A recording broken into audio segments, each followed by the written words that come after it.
Hai, Sapose. Kita ketemu lagi pada sesi ke-6. Pada sesi ke-6 ini juga sesi yang penting, tapi nanti mungkin akan dilanjutkan dengan diperkuat dengan sesi berikutnya, yaitu topiknya adalah strength. Kenapa sih strength itu penting gitu ya?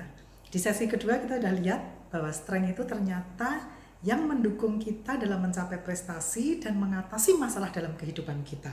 Ternyata dengan strength kita, bukan dengan weakness kita gitu ya. Nah, kalau weakness itu cukup diantisipasi aja. Tapi untuk kita bisa berprestasi, mencapai prestasi dan mengatasi masalah dalam hidup kita, itu ternyata kita menggunakan strength kita. Nah, pertanyaannya, strength itu apa sih sebetulnya gitu ya? Nah, strength itu ada dibagi dua, jadi ada yang disebut hard kompetensi, ada yang disebut soft kompetensi. Nah, hard kompetensi apa saja? Itu ada knowledge, ada skill. Skillnya itu ada hard skill, seperti contohnya membuat laporan keuangan, membuat assessment, itu kan hard skill gitu ya. Kemudian soft skill itu apa? Misalnya communication skill, negotiation skill, terus kemudian yang terkait dengan soft gitu. Tapi itu masing-masing area adalah hard kompetensi. Nah, bagaimana dengan yang soft kompetensi? Nah, soft kompetensi itu terkait dengan self concept, konsep diri positif, kemudian motif, kemudian juga trait kepribadian gitu ya, karakter positif gitu. Nah, oleh karena itu kita perlu tahu karakter positif kita apa nih. Karena sebenarnya yang soft kompetensi itu akan mendorong kuat yang hard kompetensi untuk dia berkembang lebih kuat kalau kita mengembangkan soft kompetensi kita. Sehingga nanti kita juga motivasi kita jadi tinggi karena kita mengembangkan itu. Baik, nah kalau hard kompetensi berarti terkait dengan sekarang ini kita sedang mengerjakan apa atau pekerjaan kita seperti apa. Jadi kita perlu mengembangkan hard kompetensi kita, baik yang soft skill maupun hard skill dan knowledge ya, sesuai dengan apa yang kita kerjakan sekarang. Nah ini penting juga untuk yang terkait dengan masa depan itu, membangun emosi positif pada masa depan yang sesi sebelumnya. Jadi itu penting sekali. Nah, kemudian ini nggak akan bermanfaat kalau soft kompetensinya nggak dibangun. Soft kompetensi apa? Tadi salah satunya adalah karakter positif, selain motif dan konsep diri positif.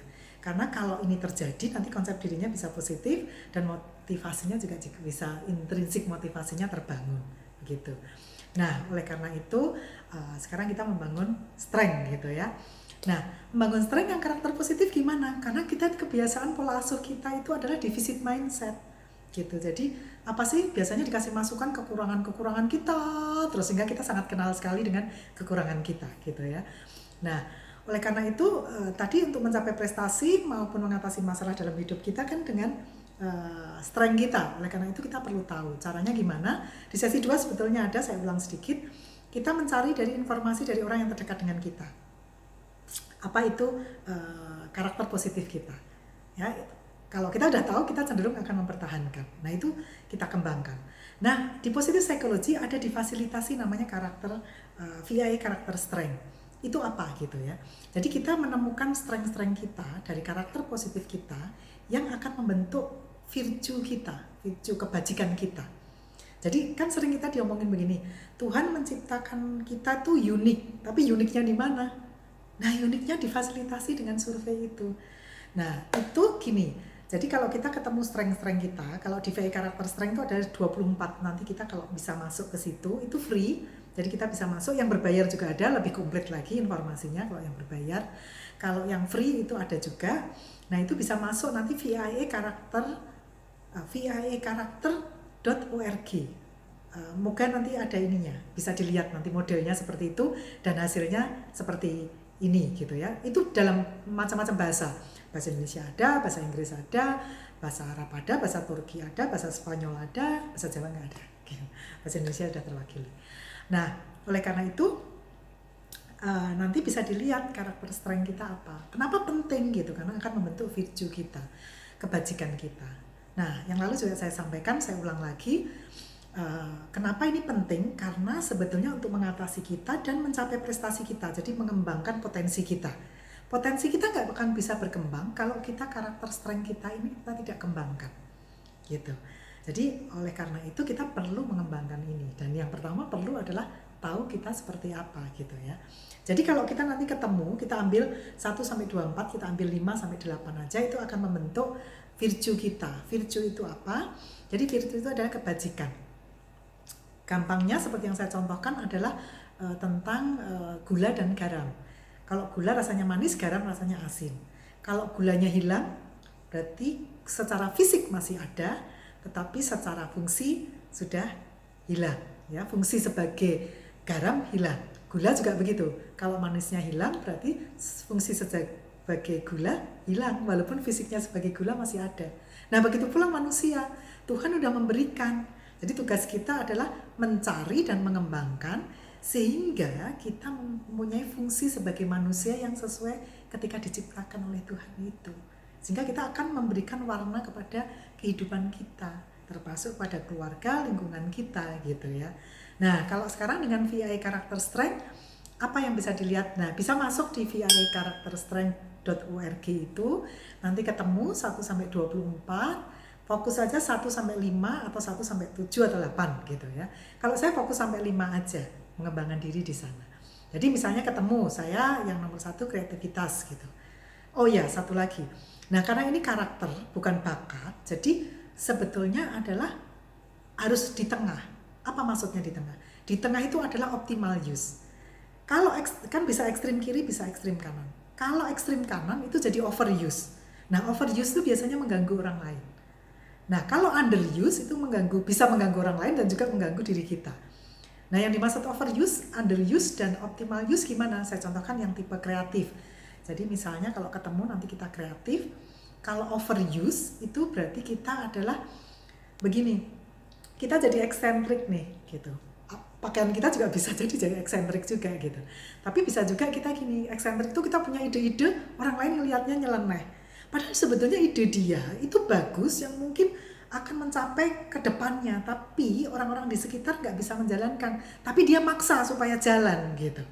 Nah, oleh karena itu jadi overuse karena tidak bisa diaplikasikan sekarang, tapi dia maksa maunya itu gitu. Nah, kalau yang underuse gimana? Oke, saya punya ide tapi saya nggak menyampaikan. Saya itu ada tapi saya diam aja. Jadi kita conformity gitu ya. Jadi kita diam aja, pasif aja di dalam suatu kelompok gitu. Kita tidak mengeluarkan. Nah, kalau optimal use gimana? Kalau optimal use, kreativitas kita itu berkembang karena kita bisa memberi ide-ide, menghasilkan ide-ide yang kreatif berdasarkan modifikasi atau inovasi. Kemudian juga kita bisa melakukan problem solving gitu. Jadi itu kalau optimal use. Nah, masing-masing di karakter strength kita itu ada overuse di masing-masing, ada underuse-nya. Nah, kita harus masuk di optimal use. Nah, ciri-cirinya seperti apa? Mungkin nanti kita akan bahas pada sesi-sesi berikutnya. Misalnya dalam sesi 7 atau 8 nanti kita akan membahas tentang strength, knowledge, dan wisdom. Itu overuse-nya apa, underuse-nya apa, optimal use-nya apa, cara mengembangkannya bagaimana. Jadi nanti setiap sesi kita mencoba itu, tapi sebelumnya ngisi dulu ya, masuk ke sana dulu ya, survei dulu ya, kita masuk ke apa gitu ya. Kita ternyata 1-24 itu kita apa, dan 1-5-nya, kita sampai 1-5 aja ya, fokusnya di situ, supaya kita lebih mudah untuk mengembangkannya kemana gitu. Begitu, jadi strength ini menjadi penting sekali karena akan bermanfaat untuk diri kita dan tentu terhadap lingkungan kita. Apakah lingkungan kita itu adalah keluarga, di tempat kerja, dengan cara mengembangkan strength kita untuk mengatasi problem di dalam kehidupan kita dan mencapai prestasi di kita. Karena strength pun itu ada kekuatan-kekuatan tertentu. Misalnya strength tertentu itu secara alami ternyata terhubung dengan happiness secara alami. Ada yang terhubung dengan kepuasan hidup. Ada yang terhubung dengan purpose in life atau meaning gitu, kebermanfaatan. Itu ternyata karakter-karakter tertentu itu, karakter strength tertentu itu terhubung secara alami ke situ. Jadi tinggal kita perlu masuk ke optimal use gitu ya. Jangan ke underuse atau overuse. Begitu. Cukup jelas tentang strength. Jadi ada hard kompetensi tadi dan soft kompetensi. Nah, soft kompetensinya ini perlu dikembangkan supaya hard kompetensinya bisa berjalan dengan kencang. Kalau tidak, kita punya hard kompetensi, misalnya kita punya skill tertentu, tapi karena karakter strength kita tidak berkembang, jadi itu tidak kita lakukan. Nah, kalau karakter strength kita berkembang, skill kita yang lain itu jadi berkembang dengan pesat. Gitu. Jadi itu penting ya, kita membangun strength untuk mengatasi masalah dan mencapai masa depan kita lebih baik. Begitu, semoga bermanfaat. Kita lanjutkan pada sesi-sesi berikutnya. Sapose.